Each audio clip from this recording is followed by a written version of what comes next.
Looking cool. Really great photo. This. I love the Square Hopper models. Unfortunately for them, they're going to get some lances for breakfast. Next photo, Orcs and Goblins moving forward very slowly. Unfortunately, there's an eagle at the back there march blocking, but my opponent is relentlessly moving forward. He's just going to use his magic phases to dominate me. I've already miscast with one of my mages and actually done a wound to myself. Very luckily not wounded everybody else because I got a string set hit on myself and everybody in base-to-base contact, but I rolled a number of ones, so it came off a bit lightly there. Next photo, the Dragon Prince is with a prince. The prince himself charged the Squickhoppers and absolutely destroy them without even having to force a break test. Well, they're immune to psychology anyway. And I think Unbreakable, can't remember. The double chariots charged the Night Goblins and absolutely flattened them, so looks like we've charged everybody here. In the background, you might notice the eagle has flown back over the hill, ready to force the Ball Boys to charge the eagle because the Ball Boys are frenzied, and that will put me into a position where I can actually hit the Ball Boys later on.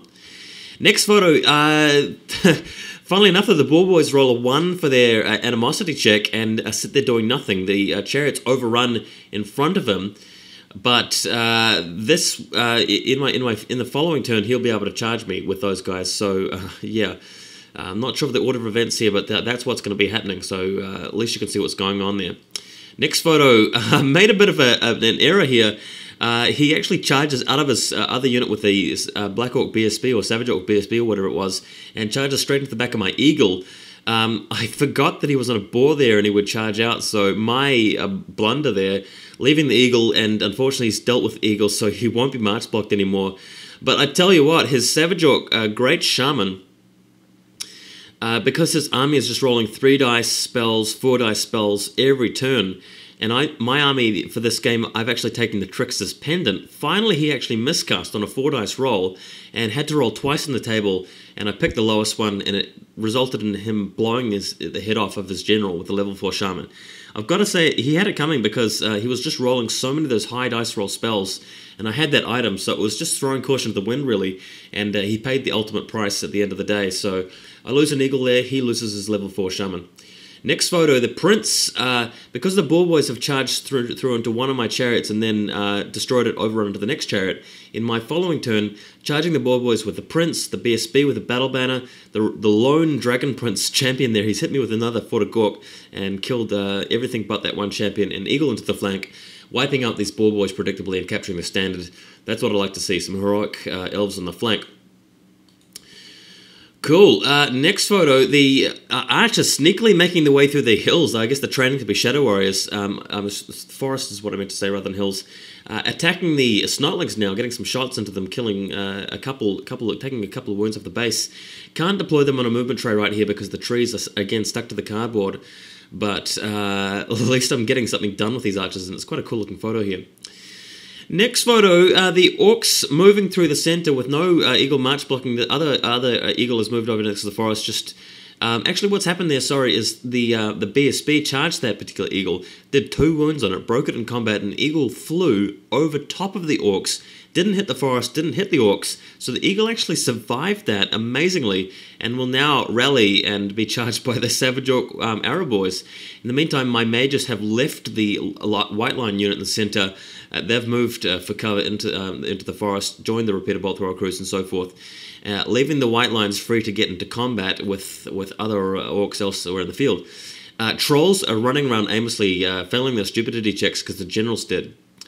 Next photo, the High Elf contingent of Dragon Princes, the remaining ones, are moving back onto the hill there with the Prince and the BSB, getting ready to do some devastation later on, and the White Lions have charged headlong into the Savage Orcs containing a level 2 Shaman on a boar, and getting ready to commence with a brutal melee there. Fortunately for me, he's only got standard Orcs there, losing their frenzy because of my Banner of Balance. And in the background, the Arrow Boys have chased the eagle away onto the hill. That's the eagle with 1 wound left. Next photo, the archers charge the Snotlings and eradicate them predictably, just chopping them down with swords and so forth. The Snotlings got a few attacks back, but didn't kill anything. Gotta love Snotlings, they're really cute, but they just don't do much damage in the game. Next photo, in the background there, the chariots have chased down the Ball Boys, getting ready to deal with the troll around the flank, and over in the foreground you can see that My prince is casting fireballs, but with so many dispel dice on the enemy side, he's not really getting anything off, unfortunately. Next photo shows you a brutal combat going on here, and what happened during this combat was that the shaman here miscast, and of course because of the trickster's pendant that I've got, had to roll twice, and one of those rolls was the result where he blows up and causes a strength 10 hit on everybody on base-to-base contact. And I actually decided not to go with that ability, with that roll, because I knew I'd lose 3 of my own white lines. And granted, he'd take 7 or so hits around the boar as well, but I was just really conservative with that play. I decided to take a separate roll on the table, which did D3 strength 4 hits onto him, which still didn't kill him. But in the following turn, my Dragon Princess axed him to death and broke the unit. So that actually prevented me from going under half strength with the Dragon Princess. It was a bit of a risk, really.